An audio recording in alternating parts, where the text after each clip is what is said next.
کیفیات بدلتی رہتی ہیں، جیسے موسم بدلتے ہیں، جیسے وقت بدلتے ہیں. آپ دیکھیں ایک دن میں صبح سے لے کے شام تک آسمان کے کتنے رنگ بدلتے ہیں. سب بیرونی ماحول کے اثرات ہماری ذات پہ پڑ رہے ہوتے ہیں. اور جب جسمانی حالت ہماری بدلتی ہے تو روحانی کیفیت پر بھی اثر ہوتا ہے. روحانی کیفیات ہمیشہ بہت اعلیٰ درجے کی ہو نہیں سکتی، اور اگر رہیں تو ہم تھک جائیں، ہم دنیا کا اور کوئی کام کر نہ سکیں. تو یہ بھی اللہ تعالیٰ کی ایک رحمت ہوتی ہے، کیونکہ جتنا ہم کو احساس ہوتا ہے کہ نہیں ہماری یہ کیفیت ٹھیک نہیں ہے، پھر ہم دوبارہ نئے سرے سے کوشش بھی کرتے ہیں.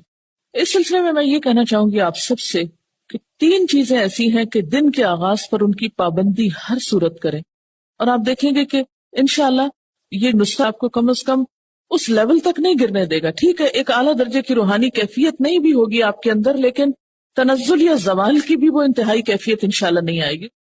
ایک تو یہ ہے کہ فجر کی نماز کی پابندی، اگر آپ اس کی پابندی میں کامیاب ہو جائیں تو آپ سمجھیں کہ کامیاب انسان ہے. کہ سورج نکلنے سے پہلے آپ نماز ادا کر لیں، فریضہ نماز وقت پر. جس دن آپ کی صبح کی نماز وقت پر نہیں ہوگی اس دن آپ کی روحانی کیفیت بہت خراب ہوگی. دن بھر کچھ بھی ہو، رات کبھی بھی سوئیں، کوئی بھی طریقہ ہو، لیکن فجر کی نماز جانے نہ دیں. جب نماز ہو گئی تو اس کے ساتھ ہی صبح کا مصنون ذکر جو ہے، صبح شام کی دعائیں، وہ نہیں چھوڑیں، کسی صورت نہیں چھوڑیں. اس سے شیطان کے وسوسوں کی روک ہو جائے گی. وَلَا ذِكْرُ اللَّهِ اکبر، بہت بڑی چیز ہے اللہ کا ذکر. اسے معمولی نہ سمجھو، اسے ہلکا نہ سمجھو. کچھ بھی ہو جائے، دنیا ادھر کی ادھر ہو جائے، چاہے آپ مصلی پہ بیٹھ کے پڑھیں، چاہے آپ واک کرتے ہوئے پڑھیں، چاہے آپ ناشتہ بناتے ہوئے پڑھیں، چاہے آپ گھر کی صفائی کرتے ہوئے پڑھیں، جو بھی آپ کا کام ہے سویرے اٹھ کے کرنے کا، جب آپ گھر سے فوراً نکل آتے ہیں نماز پڑھ کے تو سفر میں پڑھ لیں، کیونکہ ہر ایک کے حالات مختلف ہیں. دنیا کے کسی حصے میں کہیں بھی ہوں، کچھ بھی کر رہے ہوں، جب تک آپ کی جان میں جان ہے، آپ کو ہوش ہے، آپ صبح کا یہ ذکر نہ چھوڑیں. جب انسان اللہ تعالیٰ کی پناہ لینے کی دعائیں مانگ لیتا ہے تو دل کو ایک خاص قسم کا قرار آتا ہے. اور تیسری چیز ہے تلاوت قرآن. ان قرآن الفجر کانا مشہودا، فجر کے وقت فرشتوں کی حاضری ہوتی ہے، فرشتے حاضر ہوتے ہیں، آپ کا اعمال نامہ جا رہا ہوتا ہے.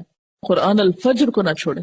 اور اگر کسی مجبوری، کسی وجہ سے آپ نہیں پڑھ سکے، بعض اوقات ایسا کہ خدا نخواستہ ایمرجنسی ہوتی ہے، یا آپ ٹریول کر رہے ہوتے ہیں، یا بچے بہت چھوٹے ہوتے ہیں، کیونکہ خواتین کے ساتھ ایک بہت بڑا مسئلہ یہ ہے کہ جب بچے چھوٹے ہوتے ہیں تو بہت سی چیزیں آپ کے اپنے کنٹرول میں نہیں ہوتی، اور اس وقت عبادات میں اور بچوں کی پیدائش اور تعلیم اور تربیت میں بیلنس رکھنا بہت بڑا جہاد ہے عورتوں کا.